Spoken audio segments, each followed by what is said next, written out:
Fala pessoal, mais um conto fonográfico no meio do mato aqui pra vocês, lembrando de um disco que eu gravei que foi maravilhoso, foi um marco pra mim de tantos aprendizados em um só trabalho. Na verdade, quando a gente é produtor e engenheiro, a gente aprende em cada trabalho, é uma faculdade em si, cada um dos discos que a gente faz, né? Desde o modus operandi de cada artista, a forma com que a sessão é conjuminada, os artistas e músicos, como que eles lidam no estúdio, isso tudo é tanto aprendizado. Vai escutando. Esse disco em específico foi um disco em tributo ao Toninho Horta, meu ídolo maior, já falei isso aqui anteriormente. E a Carla Vilar é quem estava cantando, interpretando, uma doçura de pessoa, uma cantora incrível, foi um disco muito astral de se fazer, mas algumas peculiaridades, algumas coisas até engraçadas. E eu lembrei agora de uma situação, eu na mesa de som, gravando o Paulo Braga. Para aquelas duas pessoas no mundo que não conhecem o Paulinho Braga, ele foi o baterista que acompanhou o Tom Jobim quase que assim, na carreira inteira do Tom Jobim, gravou com a Diana Krall, enfim, um cara sensacional, sabe tudo de música, música brasileira,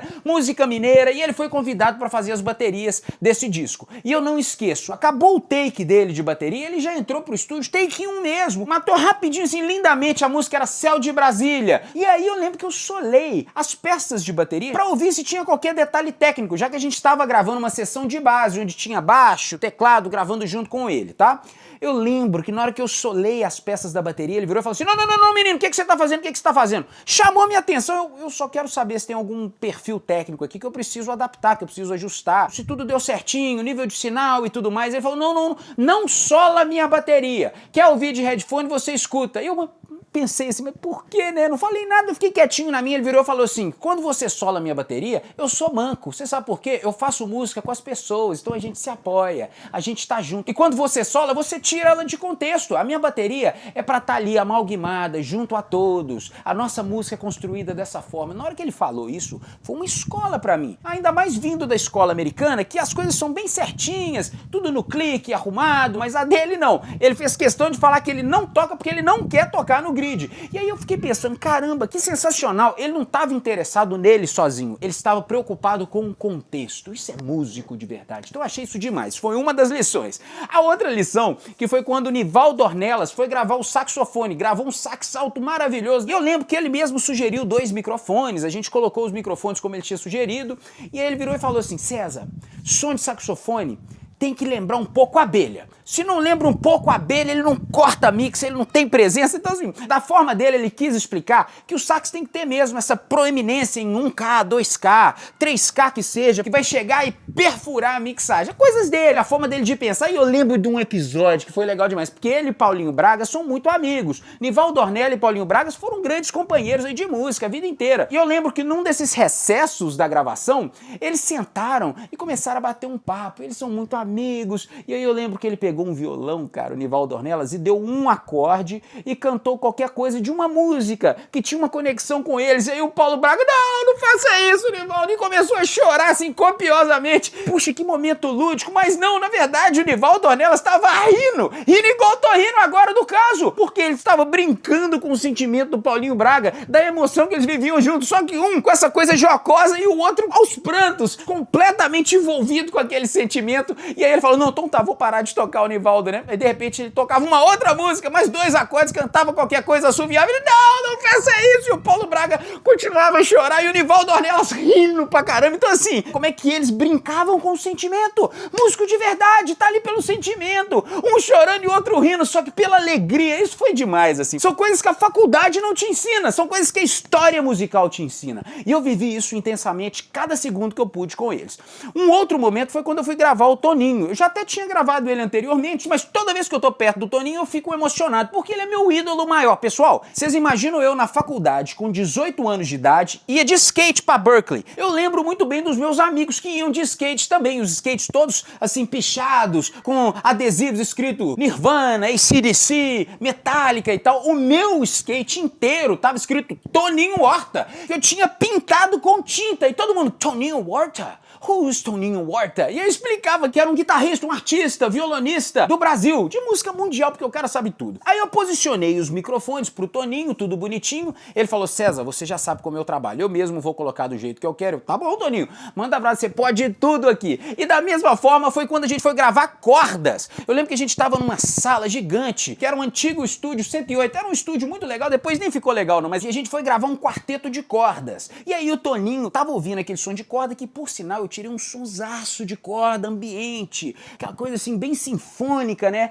E ele não gostou do excesso de ambiência, ele não gostou do som. Toninho é o seguinte, ele não gosta, ele vai lá e dá a letra dele, meu irmão, é autoridade mesmo, é o xerife. Chegou, pegou nos microfones assim, já foi carregando, colocando onde ele queria os microfones, eu já fui com ele também, Toninho, como você quiser. E aí eu fui administrando essa parte técnica. Claro, eu tenho muito mais conhecimento técnico, mas ele sabe exatamente o que ele quer. Então o que eu fui? Um garçom do áudio, um garçom da boa música. É isso que os engenheiros têm que aprender a ser, tá? Em vez de ficar brigando com os artistas no estúdio, você tem que acatar quando se tem um pedido deles. Claro, a gente vai sempre protegê-los da própria obra, blindando a obra deles mesmos, mas neste caso não foi nada radical. Um outro caso também perigoso, que eu quase que perco um tanto de coisa nesse disco, foi uma sessão ao vivo, a gente estava também gravando em analógico, fita de 2 polegadas. E a gente gravou base de uma outra música, uma terceira música, quarta música, e a base tinha ficado muito boa. E quando a gente vai gravar uma base, a gente habilita todos os canais, né, desses instrumentos que estariam preenchendo o campo das tracks da fita magnética. Só que aí o baixista virou pra mim e falou, César, eu quero consertar uma notinha só,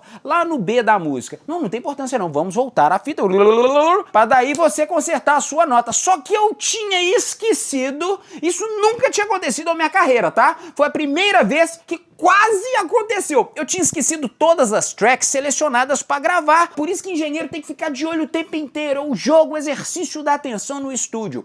E aí, cara, eu já ia colocar para gravar na hora que o baixista ia corrigir a nota, quando o assistente do estúdio, o Farol, virou para mim e falou assim, Cezinha, para. Eu nunca tinha visto o Farol falar assim comigo, como assim você vai falar para? Eu parei porque eu fiquei assustado. Cara, ele me salvou. Na hora que eu apertasse o REC, ia ter gravado todas as tracks, inclusive aquelas tracks remanescentes da base já aprovada por todos. Ao invés de ter gravado só aquela notinha do baixo, ainda bem, eu devo isso pra você, Farol, até hoje. Na hora que ele falou isso, eu parei e falei, César, você tem que tirar o Record Enable das outras tracks, deixa só a do baixo. Eu, putz, grila, quase que eu como essa música. Ele falou isso muito baixinho pra mim também, pra não queimar meu filme. É assim que uma boa equipe opera. Este foi um dos casos. Lembrei de outro aqui, neste mesmo disco, outra escola, tá? Isso aqui vai pra vocês, um pouco mais técnico, mas vocês vão adorar. Quando eu tava gravando a voz da Carla Vilar, ela tava cantando lindamente, magistralmente, só que o produtor, ele realmente era bem, né, exigente, e tentava tirar dela várias coisas, então eu tive que fazer algumas remendas durante a voz dela. Quando a gente grava em analógico, eu não sei quem aqui já teve a experiência de gravar, não é fácil acertar emenda sempre, não. E você pode prejudicar uma frase anterior do canto, porque você apertou o REC no lugar não tão certo. E aí eu aprendi uma coisa super legal, vou passar pra vocês. O melhor lugar para se editar uma voz é na hora que tem uma sibilância. Opa! Como assim? Não tô entendendo. Se tem uma frase que ela canta e tem notas longas, nunca edita na nota longa, porque a nota longa vai dar sempre um gap, você vai ouvir essa edição. Agora, nas sibilâncias, fica perfeito, fica assim, 100% perfeito, impecável. Que é o que você vai fazer? Vai procurar uma sibilância no canto dela, por exemplo, as televisões divertindo as famílias. Aonde tivesse S nas sibilâncias, eu ia colocar o gravador para registrar. As televisões... Aqui eu apertava o REC, divertindo as... Aqui eu apertava outro REC, se eu precisasse fazer as emendas. Espero que eu tenha sido claro, mas basicamente não dá pra fazer emenda de voz quando são notas longas, e sim quando tem sibilância. Por quê? O S, a sibilância, ela é um white noise, que é o composto de todas as frequências ao mesmo tempo. Pensem mais ou menos por aí. Então as chances de dar certo de uma emenda na sibilância é infinitamente maior. Então fica essa dica pra vocês. Na verdade, eu já vou interromper por aqui, porque o que eu quero passar mais do que conceitos técnicos é essa vivência